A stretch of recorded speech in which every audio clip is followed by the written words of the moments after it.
저는 오늘 자유발언을 통해 우리 돈의 불법 투기 방치되고 있는 폐기물에 대한 전수조사를 촉구하며 특정 개인의 불법 행위가 도민 전체가 부담해야 하는 비용으로 전가되는 일이 근절되길 바랍니다. 우리나라의 불법 폐기물 투기 방치 문제는 어제 오늘의 일이 아닙니다. 2019년 의성 쓰레기산이 외신의 세계 최대 플라스틱 소비국의 단면이라고 보도되면서 국제적 망신을 당한 사건이 있었습니다. 쓰레기 처리 업체 대표가 2016년부터 20만 톤에 달하는 쓰레기를 무단 반입해 의성군에 투기하면서 쓰레기가 산처럼 모이게 된 사건입니다. 환경부와 의성군은 이를 처리하는 데만 200억 원이 넘는 비용이 들었다고 합니다. 지난해 영천에서는 경기 불황에 따른 경영난으로 가동이 중단된 공장 부지를 악용해 대량의 폐기물을 불법 적재한 뒤 잠적해버리는 수법으로 전국적 쓰레기 유통 조직의 먹잇감이 된 사건도 있었습니다. 당시 적치된 쓰레기 처리 비용은 고스란히 피해자인 공장 소유주에게 전가된다는 점에서 재차 논란이 되기도 했습니다.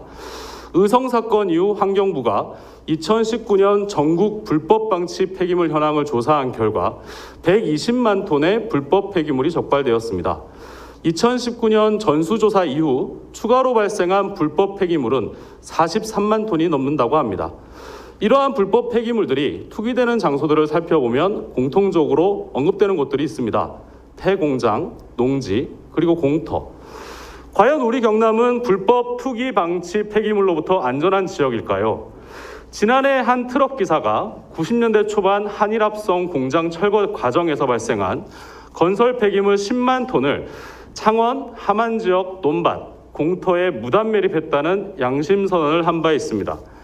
또한 현재까지도 도내의 폐공장에는 어디서 발생했는지 알 수 없는 폐기물들이 방치되어 있으며 우리 도에서 관리하는 하천부지 인근에도 누가 버렸는지 알 수 없는 각종 폐기물들이 널브러져 있습니다. 폐기물 관련 부서에 폐기물이 방치되어 있거나 의심되는 폐공장, 농지, 하천부지 등의 현황 자료가 있는지 문의한 결과 폐기물 관련은 시군 사무여서 관련 현황이 없다. 특사경에서도 점검한 적이 없다는 답변을 받았습니다. 전북의 경우 도와 시군, 소방, 환경청, 환경공단이 참여하는 35 환경기동반이 지난해 불법 폐기물 전수조사를 시행하였는데 이게 지방행정 간 의지의 차이로 봐야 하는 것인지 우리 경남이 불법 행위에 대해 타 지자체보다 관대한 모습을 보이고 있는 것은 아닌지 아이러니입니다. 잘 아시다시피 최근 우리 사회의 가장 큰 관심 분야는 환경입니다. 특히 기후온난화 및 탄소 중립 정책은 전 세계가 주목하는 현안입니다.